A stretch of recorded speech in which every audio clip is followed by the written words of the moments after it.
Hi, my name is David Cook. I am the clarinet professor at Millikan University in Decatur, Illinois, and principal clarinet of the Millikan-Decatur Symphony Orchestra.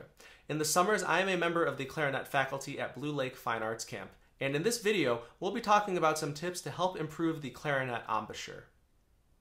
I think the clarinet embouchure is one of the most important things when playing the instrument because that is sort of the conduit or the channel for our air to move past the reed in the mouthpiece all the way down to the bell. And the embouchure is what really shapes our sound and our tone color on the instrument. And that in turn affects our technique and our articulation and intonation and our ability to play expressively. So when we're dealing with clarinet embouchure, there are a few things that we want to remember. The first is to make sure we keep our tongue in a nice high position inside the oral cavity, almost like you're whispering or saying the letter E. And if you say the letter E right now, you can feel how the tongue is high up in the oral cavity. It's almost really touching the top teeth, the sort of insides of the back molars. And what that does is that channels the air into a faster stream moving through the instrument, and that improves our tone quality, gives it more center and focus.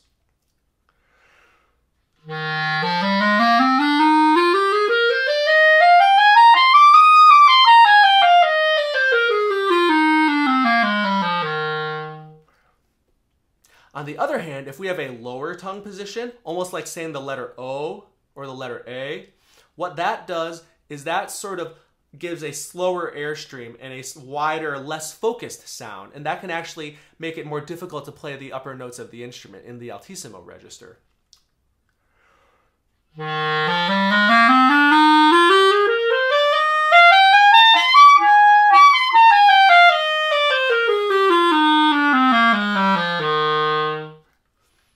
So in that one with the low tongue position, the sound isn't as focused, and you actually heard that I couldn't get the top note of that F major scale out.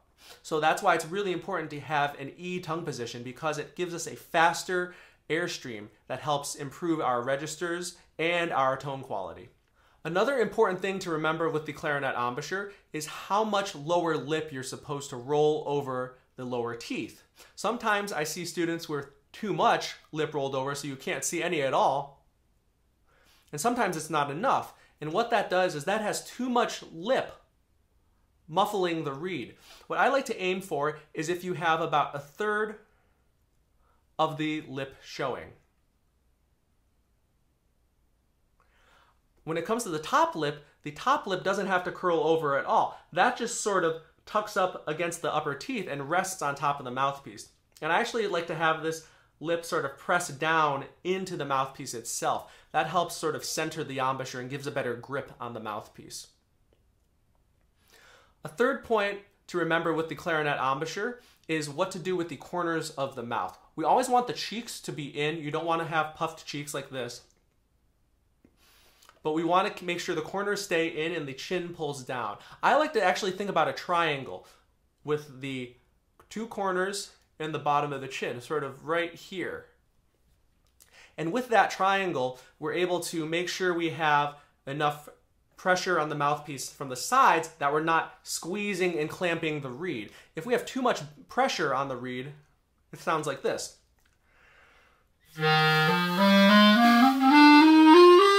Almost like you're choking the reed.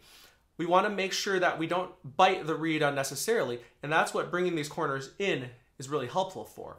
It's almost like when you're drinking a really thick milkshake through a straw,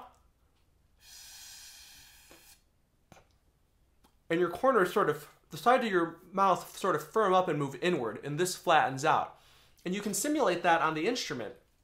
If you take the mouthpiece and barrel, plug the bottom, and try and breathe in through the mouthpiece.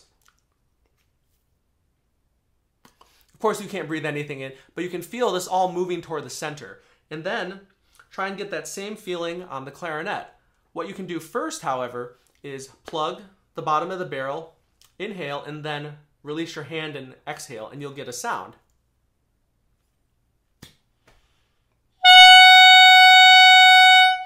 And that's what it should feel like when you play the instrument.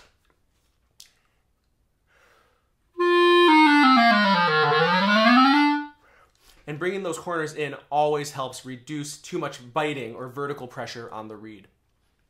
I hope you found this video about Clarinet Embouchure helpful. Thanks for watching this virtual arts video brought to you by Blue Lake Fine Arts Camp.